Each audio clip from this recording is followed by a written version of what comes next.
I'm Jen Carpenter. Thank you for joining me today. Today I have with me Jeff Sera, who's a connection of mine. I've actually known him for over a year. I meant to show you, I came across an email from a year ago when we connected, and here we are today. Cool. So he and I are here to just share value with business owners, entrepreneurs, to give you the resources you need to help support your life and business by being able to learn about, you don't have to do all of the things. So there's plenty of other people out there to help you when you are a business owner. I'm Jen Carpenter. I serve businesses and entrepreneurs in the US and Canada by being able to have access to legal resources to save time, money, stress, and headaches. I also help their employees by offering our legal and identity benefits to deal with everyday issues and unexpected events that occur in life and business, with offering my benefits as an employee benefit at no direct cost to the employer. These videos here, again, are just to support business owners so you know about resources that are out there to help. Jeff helps more in the mindset space, and he has a business called Food for Thought, but he's evolved to being the self development sensei. And I have him here today to talk a little bit about a client he's helped and give some actionable tips, so you can learn in this video for about 10 to 15 minutes. So, Jeff, thanks for joining me. How are you today? Good. Thank you so much for having me here, Jen. And yeah, that's so cool that you found an email from way back. Yes, I actually took a picture of it. I was going to share it with you and I forgot. Yeah, you have to send. So yes, I know your business has evolved. You know, you and I worked with the same business coach, and here we are growing our businesses to live the life we want to live, which is really the kind of people I enjoy working with, people who have a pain and passion that they put into a purpose. So tell us more about exactly what you do and maybe a story about a recent client you've helped to be able to add value to their life. So tell us a story and tell us what you do. Yeah, so I am a self-development sensei, and I support people with achieving their goals, whether it's career-based, health and lifestyle-based, personal or romantic relationship-based.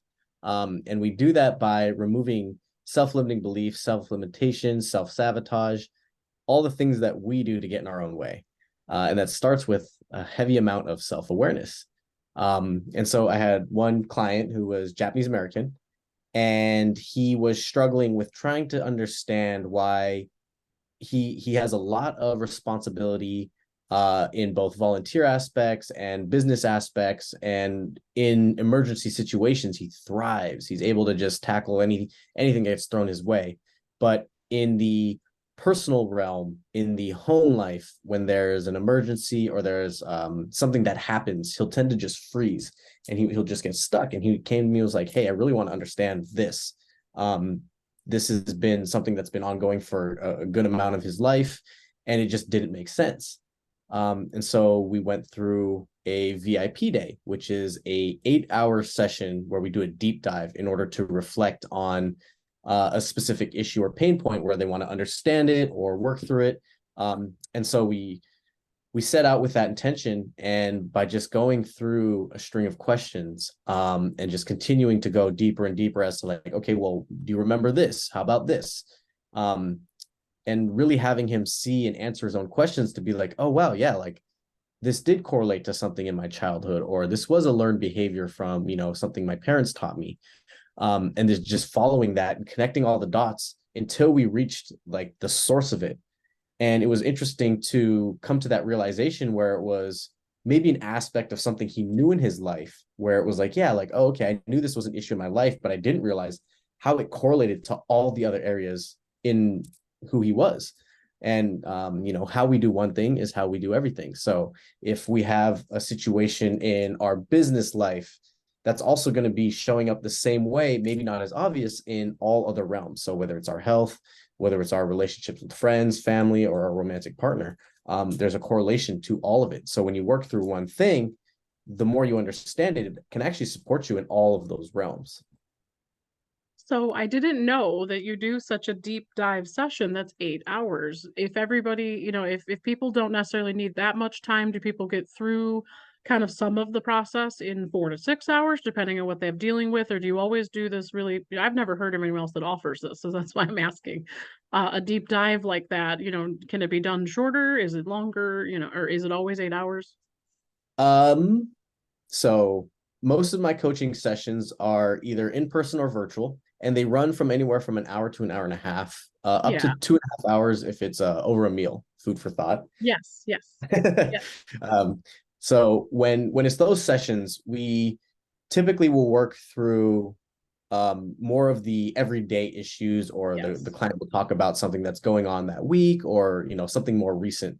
Now, with the 8 hour deep dive, there's a very specific reason I do it for 8 hours. Yes. And Yes. that's because psilocybin is something that can be used in conjunction with this. Now, that typically will last for about 6 hours. And so I allot for 8 hours so that they're under supervision and care, and they're not just released Okay.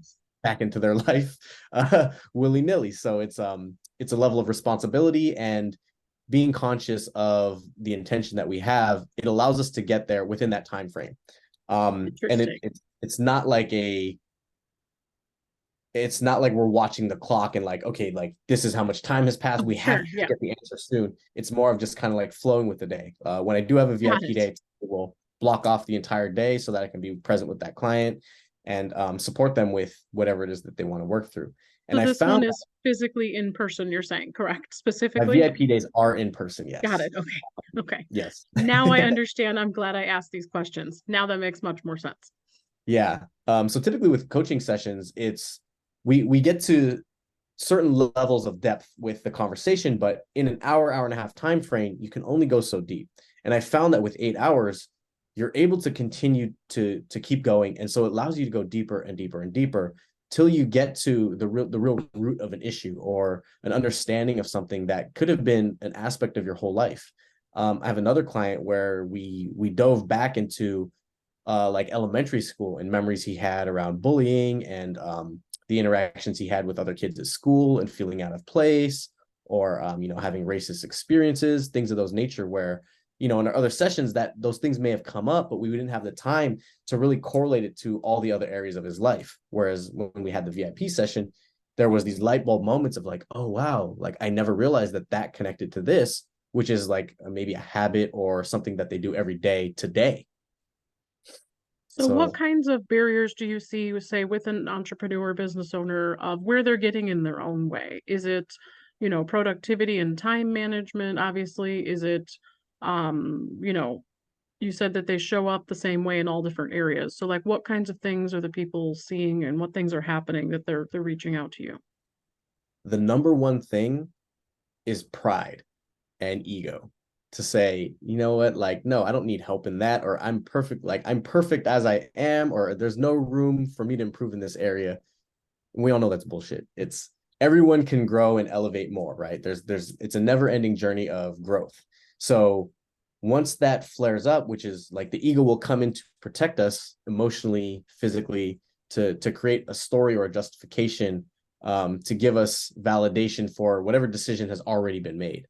But that sabotages us from looking at how we're responsible. So a lot of the times with successful business owners, it's allowing them to see what they're unable to see. The eye can't see itself. So when you have that level of success, it's like, yeah, what can you tell me that I don't already know?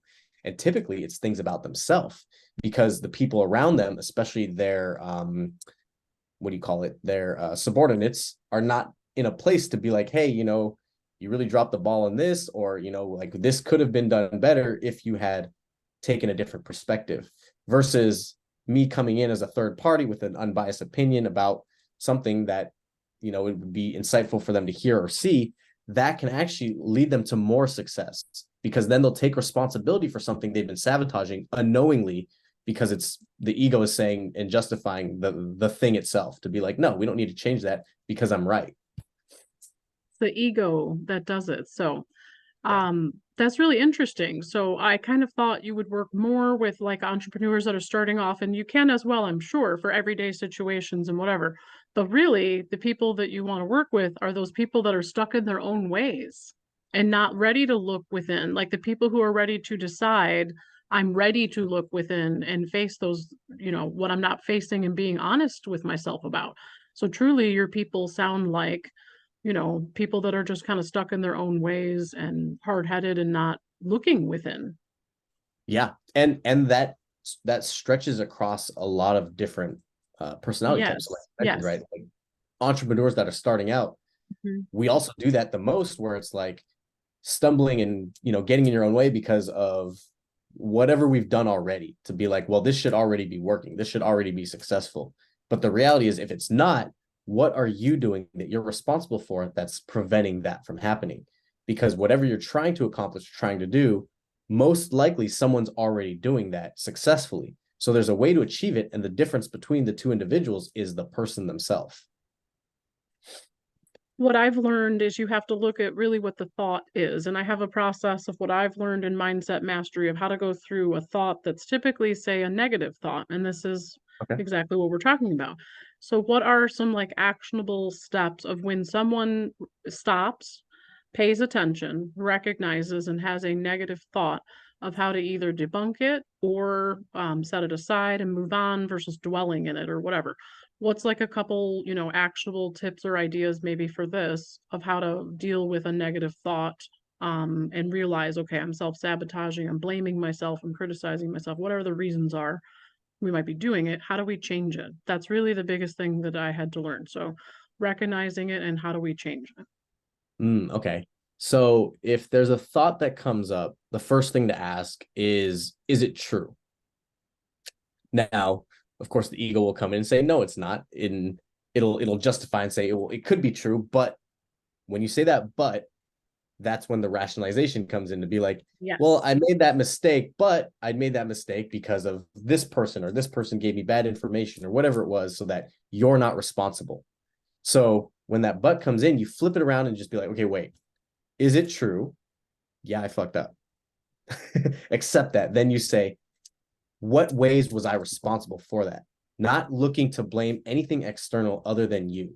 So putting the focus back on you, and not falling into beat up to be like, oh, wow, I really dropped the ball and this is my fault. But saying, okay, awesome, I was responsible for that. Meaning next time it won't happen again, because then I can change the result. Versus if it's in someone else's realm of responsibility, then it's out of your control and then you can't change it. So taking accountability for it at a high level.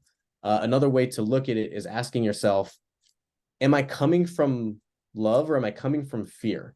If you're basing your decisions off of fear of judgment, fear of being wrong, fear of failure, that's going to self-sabotage the results, because then you're going to make a scarcity decision. Versus if you're focusing on, why are you doing the thing in the first place? Why do you love what you do? Why do you care about the product? Why do you care about the customer? Why do you care about the person? Whatever the thing is, if you focus on that, that'll have you coming from a much healthier place, so that you're making a decision that supports you in your own growth and in your own responsibility towards the outcome of whatever you're creating. I'm smiling because it goes so much with what I've learned. The next part is to have either gratitude or an affirmation that's a positive thing to replace it, basically. So having a positive thought to replace it or whatever it is, and then actionable support to change it. So, like, what support do I need to improve this? What action am I going to take to do that? Where did Yeah. I fail and where do I need to learn from it and move forward and what action step and like actually then putting the action step into place and actually doing it and making it happen. So I think those Yeah. are pretty actionable items, at least just to, help change the thought process a little bit. I totally align with all of that. Okay. I don't want to take up too much more time. I think we've been able to introduce Jeff and what he does, one-to-one coaching, this 8-hour experience as well that I didn't know about. And Jeff, how do you want people to connect with you and move forward from here? How can people get in touch with you? Yeah, this QR code, if you scan that, it'll take you to my Beacons page, which gives you access to all my links and all of my social media, my website, and everything else. And then over here is my Instagram and TikTok handles, and my website as well. So all of that has a calendar. So if you want to schedule one-on-one time, you can jump on the calendar or DM me, or however you want to get in touch. All of my Awesome. lines of communication are open. Yes, we will connect with you on social media. This will be on my YouTube channel. I'll share a post about it on my LinkedIn page as well. So if you have a YouTube channel, is that correct or no? Is that the same handle or is that I on think your it's link when you scan? yeah, that'll be in the link. And then Okay, check out Jeff's YouTube channel as well, in addition to mine, Jen Carpenter, Secure and Savvy. And thank you for your time. I hope that you've learned something from Jeff here and myself. So we're happy to support you and connect, and look forward to my next video at the end of October coming up. Thank you for your time. Have a great rest of your day, Jeff. Thanks so much, Jen. Take care.